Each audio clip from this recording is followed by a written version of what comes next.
Estou. E agora eu vou colocar a apresentação. Só um minuto.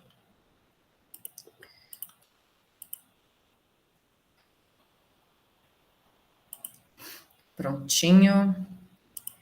Então, hoje, pessoal, só fazendo sempre esse recorte aqui no início, ainda mais que a gente tem pessoas, né, novas também no nosso estudo, muito bom ter vocês aqui. A gente está fazendo o estudo do livro Céu e o Inferno, né? O livro Céu e o Inferno, ele é um dos 5 livros que compõem o Pentateuco Espírita, então é a base da doutrina, né? Então, assim, como se diz, se não tivesse nenhum livro, né, que tenha sido psicografado, que tenha sido trazido, né, e para a gente poder estudar, só da gente se debruçar sobre esses 5 livros, né, o Evangelho, segundo o Espiritismo, o Livro dos Espíritos, o Livro dos Médiuns, a Gênese e o Céu e o Inferno, eles já têm toda a base necessária para a gente compreender essa doutrina, né?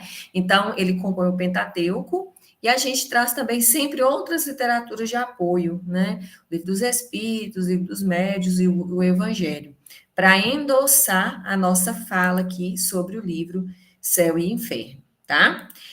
A gente já avançou nessa primeira parte da doutrina deste livro, né? Nós já falamos sobre o porvir e o nada, o temor da morte, o céu.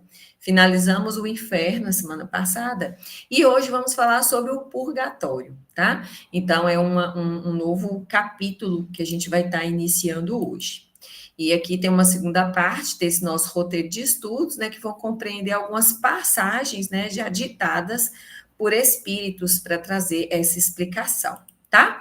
Então, a aula de hoje é para a gente poder falar do purgatório, né? E aí eu queria que todo mundo refletisse um pouco o que é que vem na cabeça, né? Se quiser até escrever aí ou quiser falar, o que vem na mente quando você escuta essa palavra, o purgatório? Alguém gostaria de falar ou escrever? Pode ficar aí. O que é a primeira coisa que vem na mente quando você fala de purgatório? Alguém gostaria? Pode falar, Helder.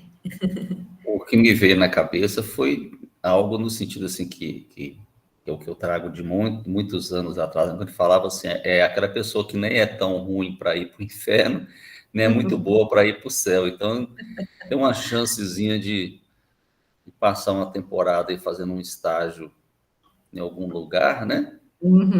Para se depurar e aí ir para o céu. Mas eu fiquei pensando assim, se ele não depurar e vai para o inferno, né, finalmente vai para o purgatório, já fico na dúvida se ele vai, todo mundo que vai para o purgatório se consegue a ascensão ou se volta, né? Eu ficava nessa dúvida. Aí, ó. Mas, enfim, era isso que eu via na minha cabeça. Muito bom. É bem a maioria da ideia que todo mundo tem, né? Mas alguém gostaria de falar ou tem mais Eu gente? acho que é tipo Fala uma aí, cadeira, é tipo uma cadeira de reflexão. Você vai a ficar cadeirinha lá de pensar. sentado, aguardando o que vai melhorar. E se você pode melhorar para ir para o céu, né? Porque ali Isso. você está no meio termo. Mas eu tinha um pavor danado desse purgatório quando eu estava fazendo primeira comunhão. Se você fizer alguma coisa errada, você vai para o purgatório. Aí, ó, tá vendo? Lá no meio termo aí é meio complicado. Muito bom. Ó, as duas visões, né? Tanto a fala de Helder quanto a fala do Messias, elas vão muito de encontro àquilo que foi criado, né? Para que a gente entendesse essa ideia do purgatório. Se vocês observarem nessa imagem que eu coloquei, ó, é exatamente esse meio termo que a gente chamou aí, né? Você não é nem tão ruim nem tão bom, isso é o quê, né?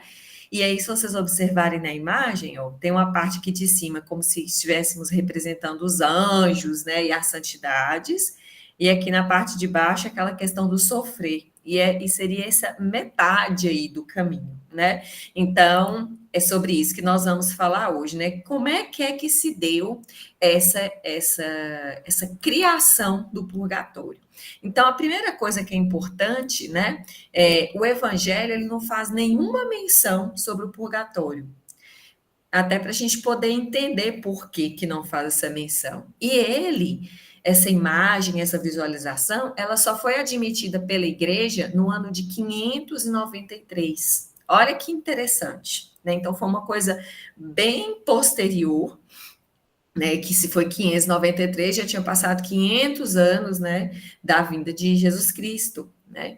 Então, é incontestavelmente um dogma mais racional e mais conforme a justiça de Deus do que o próprio inferno, porque ele vai estabelecer penas menos rigorosas e resgatáveis para as faltas de gravidade mediana. Recordem-se aí um pouquinho que nas nossas aulas anteriores, né, a gente falou muito sobre o inferno, e um dos maiores questionamentos era: é uma pena eterna? Então quer dizer, se eu for para o inferno, eu vou queimar lá e eu não vou ter nem a chance de provar que eu melhorei. Né? Então, você estava condenado aquilo para o resto da sua vida, né? E ainda era uma coisa que queria que você realmente passasse por aquele sofrimento, então era eterno o sofrer, né? Então, foi estabelecido, né, essa ideia do purgatório como se fosse esse lugar realmente intermediário, onde de alguma maneira você tivesse condições, né, de ter essa questão aí, ó, resgatar as questões das faltas. Mas olha só, mesmo aqui ele considera o quê? Faltas de gravidade mediana, né? Então, penas menos rigorosas, ou seja, você não foi tão ruim assim para você ir para o inferno, então você mereceu estar nesse local intermediário, né, chamado de purgatório, né? E aqui é uma visão, né, trazida. Lembrem-se que a gente tem uma grande influência da questão histórica, né, de todas as pessoas que viveram naquela época, né, do estudo da mitologia, né, da questão dos artistas, principalmente para nos auxiliarem nessa construção. E essa visualização aqui é da Divina Comédia, né?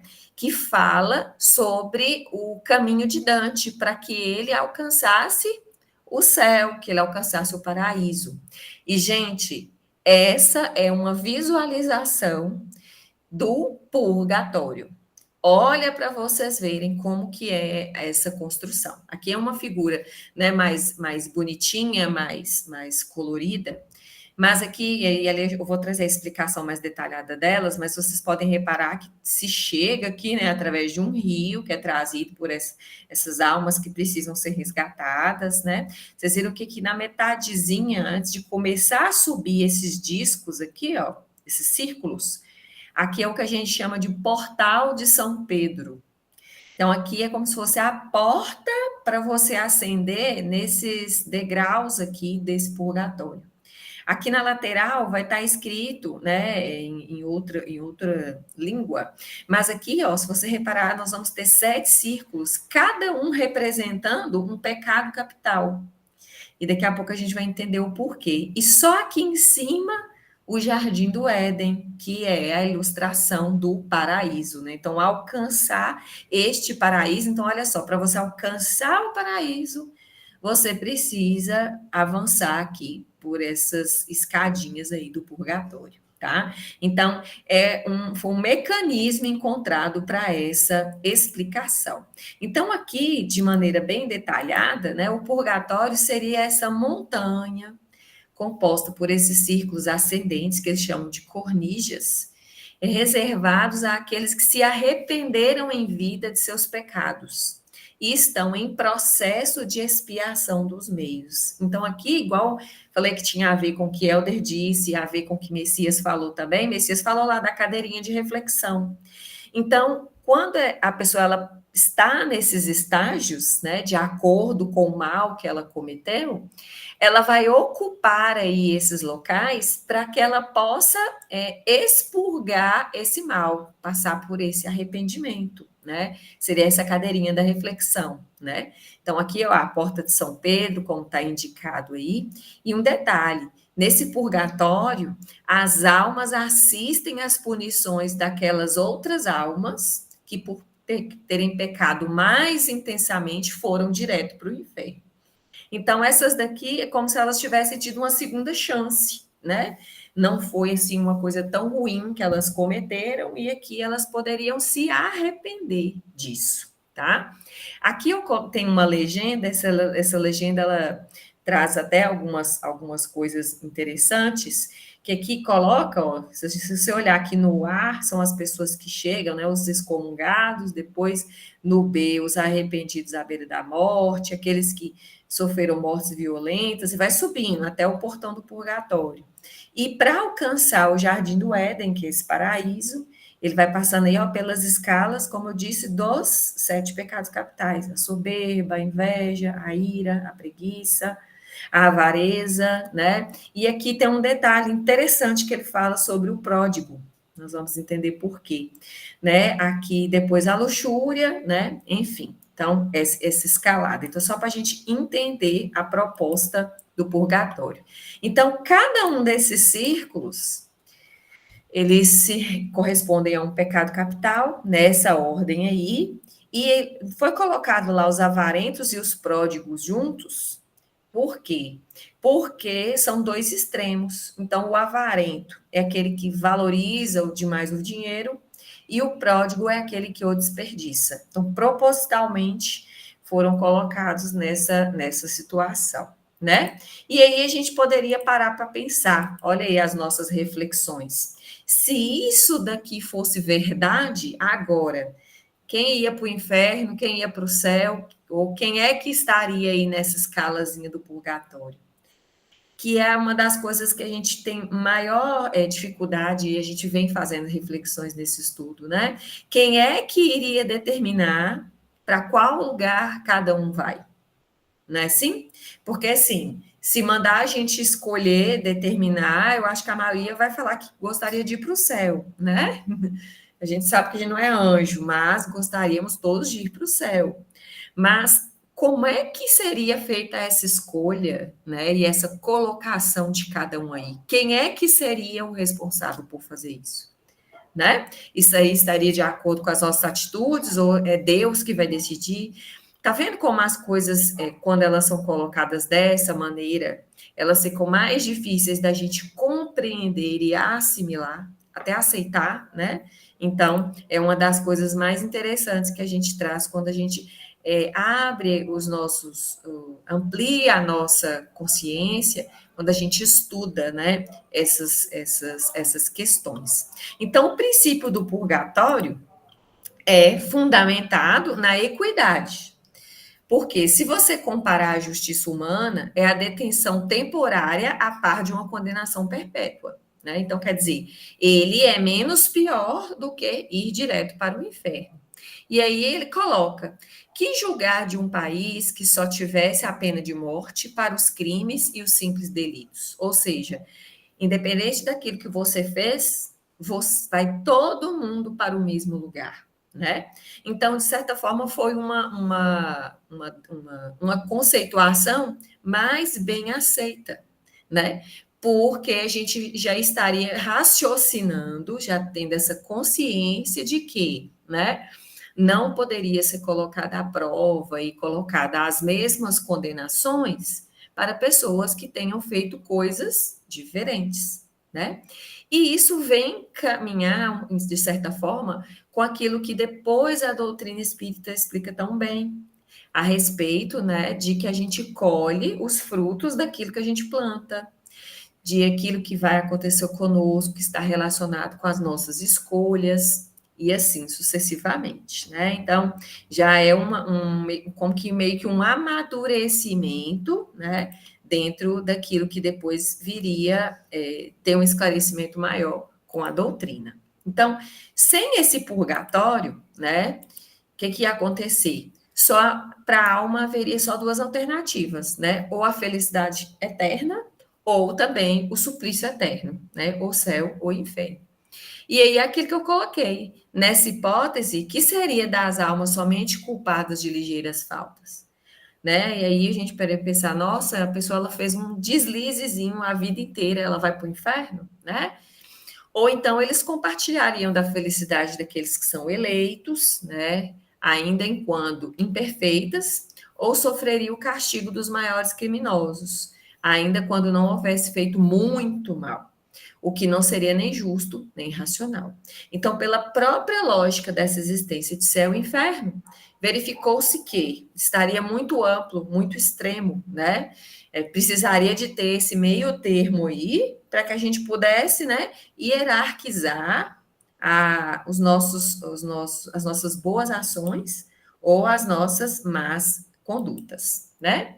Então, necessariamente, a noção do purgatório, ela deveria ser incompleta. Por quê, né, que ele traz essa explicação?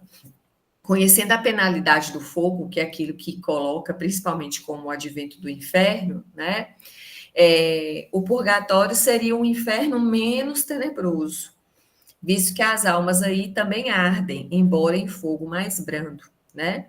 Sendo o dogma das penas eternas também incompatível com o progresso, isso aí a gente já falou várias vezes, né, quando a gente estava falando sobre o inferno. Olha esse grifo que eu coloquei aqui. As almas do purgatório não se livram dele por efeito do seu adiantamento, mas em virtude das preces que se dizem ou que se mandam dizer em sua intenção.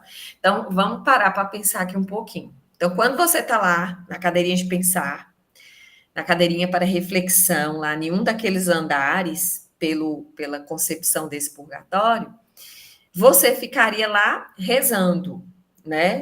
O seu arrependimento viria através, né, de preces que você faria ou que alguém fizesse em sua intenção. Mas vamos raciocinar. E como é que fica a comprovação desse arrependimento de fato, né? Porque aquilo que a doutrina nos esclarece, que a gente está neste mundo de provas e expiações, né? Que são trazidas até nós de acordo com a nossa evolução, para o nosso aprendizado. E aqui a gente é colocado à prova, literalmente, né? Porque se eu vim para eu poder ter mais paciência, se eu vim para eu melhorar a relação, por exemplo, com os meus pais, né? Com os meus irmãos, eu estou na vivência, eu estou na prática, né? Eu estou na lida aí para eu poder refazer esses laços. Mas e aí, será se eu daria conta de fazer ter essa mesma melhoria se eu tivesse sentada lá apenas rezando? Tá vendo de novo como a gente vê que não encaixa, né? Então, fica muito lúdico isso daí, a gente vê que não é uma realidade, né? E não seria também justo, né? Se a gente imaginar a justiça divina, né? Você simplesmente se arrepender não é garantia de que você evoluiu, né? A própria doutrina a doutrina nos explica que você precisa arrepender, perdoar, mas um passo muito importante que é a reparação. Você precisa acabar com o mal feito, provocando um bem, seja ele de qual forma. Se não for com a mesma pessoa ou com a mesma situação, em um outro momento vai lhe ser concedida a oportunidade de reparar um mal que foi feito através do bem, né? Então, é uma das coisas importantes que a gente já começa a descortinar quando a gente imagina, né, sai desse imaginário que nos foi colocado, né? Então, se a gente continuar na nossa linha de raciocínio, se foi bom o primeiro pensamento, outro tanto não acontece quanto às consequências dele, decorrentes pelos abusos que originaram. Ou seja, uma vez que foi determinado dessa maneira, ele foi criado, né, para poder sanar essa lacuna, infelizmente, a maneira como ele foi utilizado não foi interessante, pelos abusos que provocou. Então, preces pagas transformaram o purgatório numa mina mais rendosa que o inferno. Olha o detalhe. Então, esse purgatório originou o comércio escandaloso das indulgências, por intermédio das quais se vende a entrada no céu. A gente já ouviu essa fala, né? Tem muitas igrejas que fazem uso, né, dessa fala de vender um lugar no céu, espaço no céu. E esse abuso foi a causa primária da grande reforma luterana. Isso é histórico, a gente aprende até na escola, que levou Lutero a rejeitar o purgatório. E daí surgiu uma nova igreja, né, gente? Se a gente se reportar aos livros de história, a gente vai ver uma igreja que veio para recusar, né, veio lá a questão do protestantismo e outras coisas mais, porque não aceitava a maneira como essa criação estava sendo conduzida pelas pessoas, né? Infelizmente, as pessoas estavam fazendo mau uso, né? Um uso abusado aí desta, e usando até a fé das pessoas, né? Isso aí, questões do homem. Então, jamais foram determinados e definidos claramente esse lugar do purgatório e a natureza das penas lá sofridas, né? Por conta desse imaginário, ele foi criado, então não tinha essa definição de lugar, né? E a nova revelação estava reservada ao preenchimento dessa lacuna, que foi esse esclarecimento trazido pela doutrina, explicando-nos a causa das terrenas misérias da vida, das quais só a pluralidade das existências poderia mostrar-nos a justiça. E aí fica até mais fácil da gente poder compreender esta questão da reencarnação, da necessidade que temos dessa pluralidade das existências, essas reparações que são necessárias para que façamos, justamente para a nossa evolução, né? Então, as múltiplas existências, elas vêm para nos dar esta oportunidade, né? Então, isso como diz, né, uma caridade divina, termos essas segundas oportunidades para poder nos refazermos e melhorarmos um pouquinho mais, né? Então, são segundas chances que nos são dadas. Então, essas misérias, né, tudo aquilo que nos acontece, que a gente entende como coisas ruins, na maioria das vezes, os sofrimentos da vida, né, eles decorrem necessariamente das nossas imperfeições de alma, né? Igual eu gosto até de brincar, se nós estamos na Terra, é porque anjos ainda não somos. Nós estamos, de alguma maneira, aí tentando melhorar, para virar esse anjo, né? Mas se estamos aqui, é porque a gente precisa melhorar alguma coisa. Nós somos imperfeitos, né? E se, no caso, essa alma ela já fosse perfeita, ela não cometeria faltas e nem teria de sofrer as consequências. Então, tudo aquilo que nos acontece, né? E às vezes a gente se questiona, a maioria das vezes, quando são coisas ruins, negativas, sofrimentos, porque a gente muitas vezes não questiona quando é aquilo de bom que nos acontece, que nos ocorre, né? Mas tudo aquilo que vem para nós é para o nosso aprendizado, né? Para a nossa melhoria. Então, o homem que na Terra fosse em absoluto sóbrio e moderado, por exemplo, não padeceria enfermidades oriundas de excessos. É a gente, segundo a gente mesmo, né? Se eu como demais, vai doer minha barriga. É uma questão de lógica, é pura racionalidade, né? Se eu abusar um pouquinho do meu organismo, eu vou passar mal, né? Então, a gente já sabe que para toda ação tem uma reação, né? Para todo ato vai ter uma consequência. E a gente sabe, tem ciência de que na nossa ignorância e na nossa pequenez, nós não conseguimos ser nem sóbrios e nem moderados. Muitas vezes não usamos o bom senso. Então, a gente vai padecer, né, dessas consequências das nossas atitudes. Então, a maioria das vezes, ele coloca, né, desgraçado por sua própria culpa. Porém, se é imperfeito, é porque já o era antes de vir à Terra, expiando não somente as faltas atuais, mas faltas anteriormente não resgatadas. Então, se não for coisa dessa existência, com certeza é algum débitozinho que a gente precisa acertar de uma existência anterior. Estou colhendo aqui agora um carrapicho que eu plantei lá atrás. Né? Então, se eu não quero mais esses carrapichinhos, eu tenho que mudar a semente, trocar lá para uma laranja, para uma maçã, né? Mas aqui eu ainda estou colhendo muitas vezes o que eu fiz lá atrás. E é a hora que a gente repensa. Se eu não estou satisfeito com aquilo que me acontece agora e eu quero mudar lá para frente, eu tenho que revisar agora.